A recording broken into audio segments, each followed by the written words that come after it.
சகோதரியே, ஒரு கேள்வி. சுவிசேஷத்தை அறிவிக்கிற வகையில உனக்கு தெரிந்த சத்தியங்களை, கிறிஸ்துவை குறித்த உண்மைகளை, சுவிசேஷத்தை அறிவிக்காமல் மௌனமாக இருந்தால் அது நமக்கு நல்லதா? கொஞ்சம் யோசித்து பாருங்கள். இது சுவிசேஷத்தை அறிவிக்க வேண்டிய காலம். நாம் மௌனமாக இருந்தால் எப்படி?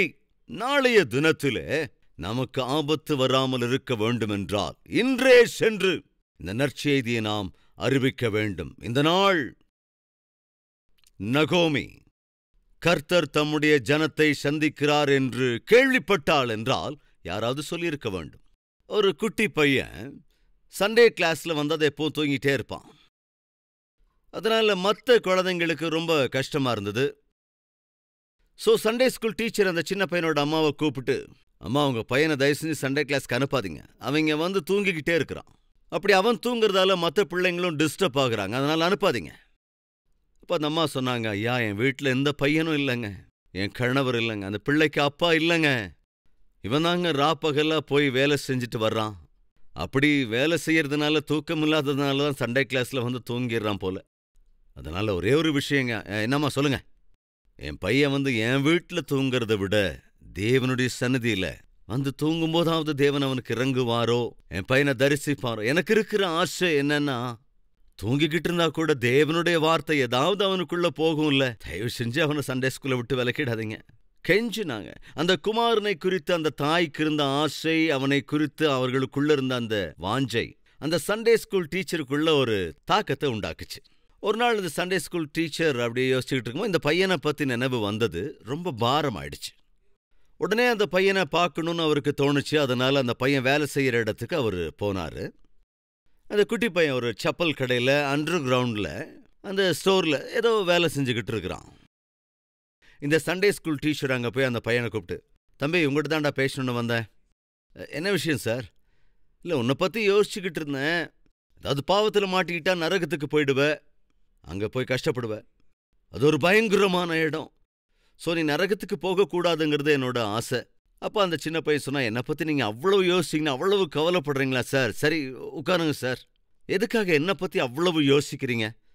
அப்போ சண்டே ஸ்கூல் டீச்சர் சொன்னாரு, நீ ரட்சிக்கப்படணும்டா, உனக்கு நித்திய ஜீவன் கிடைக்கணும். மனுஷனுடைய உயிர் நிரந்தரமானதில்லை. எப்போ மனிதன் இறந்து போவானோ யாருக்கும் தெரியாது. அப்படி இறந்து போகிற, மரிக்கிற அந்த நாள் வரும் முன்பே கிறிஸ்துவை சொந்த ரட்சகராக ஏற்றுக்கொள்ள வேண்டும். நீ ஏன் இன்னைக்கே கிறிஸ்துவை ஏற்றுக்கொள்ளக்கூடாது? தம்பி, நீ கிறிஸ்துவை ஏற்றுக்கொள்ள வேண்டும். அவர் உனக்காக தம் உயிரையே கொடுத்திருக்கிறார். அவர் உயிருக்குயிராய் உன்னை நேசிக்கிறார். தயவு செஞ்சு நான் சொல்றதை கேளு என்று அந்த சண்டே ஸ்கூல் டீச்சர் அந்த குழந்தைய கெஞ்சின விதத்தை பார்க்கும்போது அந்த பையனுக்குள்ள தோணுச்சான், என் மேல இந்த சண்டே ஸ்கூல் வாத்தியாருக்கு இவ்வளவு அக்கறை இருந்தா, அழிஞ்சு போயிட்டு இருக்கிற எனக்கு என் மேல எவ்வளவு அக்கறை இருக்கணும்? சார், நீங்க சொன்ன மாதிரி இயேசு கிறிஸ்துவை இப்பவே நான் ஏத்துக்கிறேன். நான் என்ன செய்யணும்னு சொல்லுங்க. உன்னுடைய பாவங்களெல்லாம் அறிக்கையிட்டு கிறிஸ்துவை உன் சொந்த ரட்சகராக நீ ஏத்துக்கணும் என்று சொன்னபோது அந்த இடத்திலேயே முழங்கால் படிட்டு அந்த சிறுவன் ஆண்டவரை ஏற்றுக்கொண்டான். கிறிஸ்துவை தன் சொந்த ரட்சகராக அவன் ஏற்றுக்கொண்டான். அப்படி அன்று ஏற்றுக்கொண்ட அந்த சிறுவன் கொஞ்சம் கொஞ்சமாய் வளருகின்றான். அமெரிக்க கண்டத்தை, அதேபோல் ஐரோப்பா கண்டத்தை சுவிசேஷத்தினாலே கலக்கு கலக்கென்று கலக்கினான். அவன் பெயர் D.L. மூடி. மகா அற்புதமான சுவிசேஷகர். கண்டங்கள் கண்டங்கள் என்று கலக்கினவர். அப்படி கண்டங்களை கலக்கிய D.L. மூடி என்று சொன்னால் இன்றும் கூட அவ்வளவு மதிப்பு. D.L. மூடி உருவாக்கின சபை இன்றும் இருக்கிறது. அவர் நிறுவிய பைபிள் காலேஜ் இன்றும் இருக்கிறது. எவ்வளவோ மிகப்பெரிய அடையாளத்தை பெற்றிருந்தவர் D.L. மூடி. ஆனால் அவர் ரட்சிக்கப்பட காரணம் யாருங்க? சாதாரண சண்டே ஸ்கூல் டீச்சர் சென்று அக்கறையோடு தான் அறிந்த சத்தியத்தை அவனுக்கு சொன்னார். சகோதரனே, சகோதரியே, உன் உறவுக்காரர்களில் அநேகர் சோர்ந்து போயிருக்கிறார்கள். உன்னுடைய நண்பர்களிலே இன்று அநேகர் பாவமுள்ள வாழ்க்கை வாழ்ந்த அந்த பாவத்தின் பிடியிலே சிக்கி கிடக்கிறார்கள். இந்த பாவத்தின் மகா பிடியிலிருந்து விடுவிக்கக்கூடிய மகா பெரிய தேவன் இருக்கிறார் என்ற சத்தியத்தை அறிந்திருந்தும் கூட அதை அறிவிக்காமல் இருப்பது நல்லதா என்று யோசி. நகோமி அந்த நற்செய்தியை கேள்விப்படுகிறாள். எங்கிருக்கும்போது? மோவாபில் இருக்கும்போது. முதலாவது அறிவிக்கப்பட்ட சத்தியம், எஸ், தேவன் பெத்லகேமிலே என்ன செய்கிறாரோ, என்ன நன்மைகளை செய்கிறாரோ என்ற அந்த சத்தியத்தை யாரோ சொன்னார்கள். யார் மூலமாகவோ கேள்விப்பட்டாள். யாரோ சொல்ல அந்த செய்தி கொஞ்சம் கொஞ்சமாக நகோமியை வந்து அடைகிறது. காரணம் என்னவென்றால், நன்மையை பெற்றவர்கள் அதை சொல்லாமல் மௌனமாய் இருக்க முடியாமல் நன்மை செய்த தேவனை குறித்து பேசினார்கள்.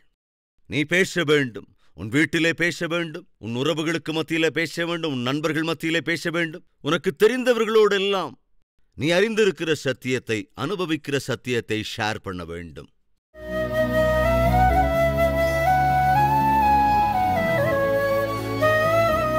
பரிசுத்தமுள்ள பிதாவே, தெளிவாய் திட்டவட்டமாய் இன்றும் பேசியதற்காக ஸ்தோத்திரம் ஐயா.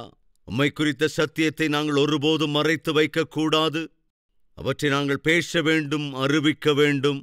உம்மை அறியாத மக்களுக்கு மத்தியிலே உம்மை குறித்த சுவிசேஷத்தை நாங்கள் பேச வேண்டும், அறிவிக்க வேண்டும், பறைசாற்ற வேண்டும். யாரெல்லாம் ஆண்டவரே உம்முடைய அன்பை அனுபவிக்கிறார்களோ அந்த அன்பை பகிர்ந்து கொடுக்க கிருபை அருளுங்க ராஜா.